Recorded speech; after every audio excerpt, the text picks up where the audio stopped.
the show must go on. So we are here rebaiting this thicket area. There's a really nice deer I'm after, and I'm trying to put a plan together. So today we're gonna put out 2 more spots of bait and 2 more cameras, because I'm trying to locate where this deer is coming in and out of this farm I'm hunting. We're gonna hit him with the Kool-Aid again. I've got a camera right here on this bait, and I've got a camera about 65 yards that way on the field edge. And I've taken the picture of this deer 3 times at that field edge, none at this bait, none. And that has to blow your mind like it does mine, has to. So we're gonna bring out the Kool-Aid to see if we can't get him to know this is here. So we're gonna sugar him up, put bait out here, and then we're going to the other end of the farm and putting bait out there in a new spot. Kool-Aid, grape. You got to get the grape. I had tropical last time. No dice. Got to have the grape. You don't want it to congeal. Let's pull this stand. I hunted this stand one evening. If you watched any of my reels, it's maybe 10 feet off the ground, maybe. But it's just not the right setup for a late season, late evening spot. I'm gonna pull this stand and take it with me and put it on the other end of the farm, where I think I'm gonna have much more chances to hunt this deer in this bigger block of woods. You gotta make sure you get your stinking backpack and bow hooks. You gotta get them. And then put them in your pocket, right where, when you just pull your leg up high on a tree, right where it's gonna go right into your leg. Because if you're not doing that, are you really living?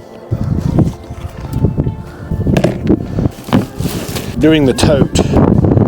You're doing the tote to keep everything together. And you know, I could get all military like all my buddies and get this strapped down better, but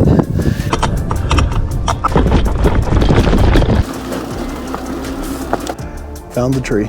That's going to be our tree, and we don't even literally need to be like 10 feet off the ground, because if you look at this major elevation change, we're going to put the corn in the open over there.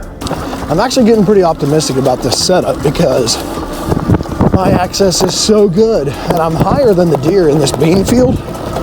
So even if they were bedded in that hollow pretty close to the corn, which they will do once it gets cold, they're not going to catch me getting in and out, and that's a huge advantage.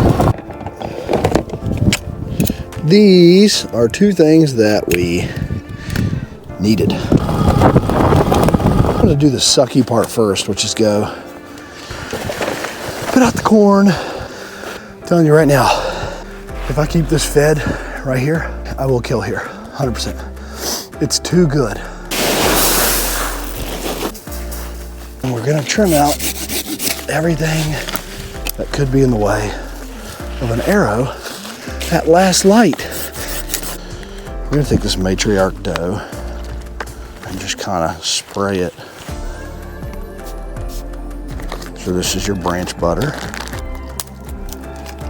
Right on here like this. Ooh, whoa, something's wrong with that stuff.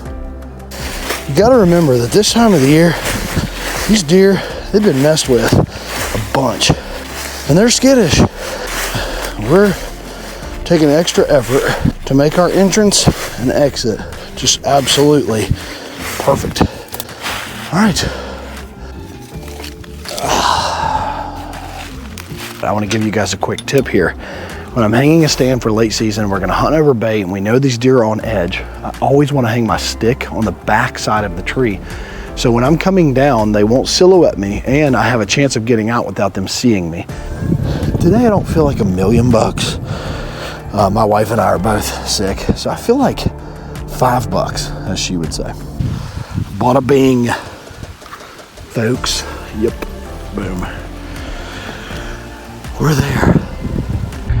So final takeaway, we got everything we needed to get done here. We got it done. So the last thing I'm gonna do on my way home is I'm gonna stop at a neighbor that's close to the South Farm and see if they'll let me hunt on them, or if nothing else, let me put a trail camera on them.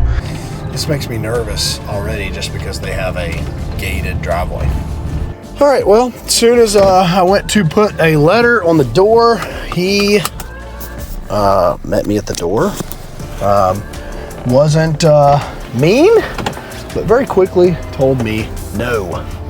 So like I said, now we know, and we'll just keep focusing on what we're doing.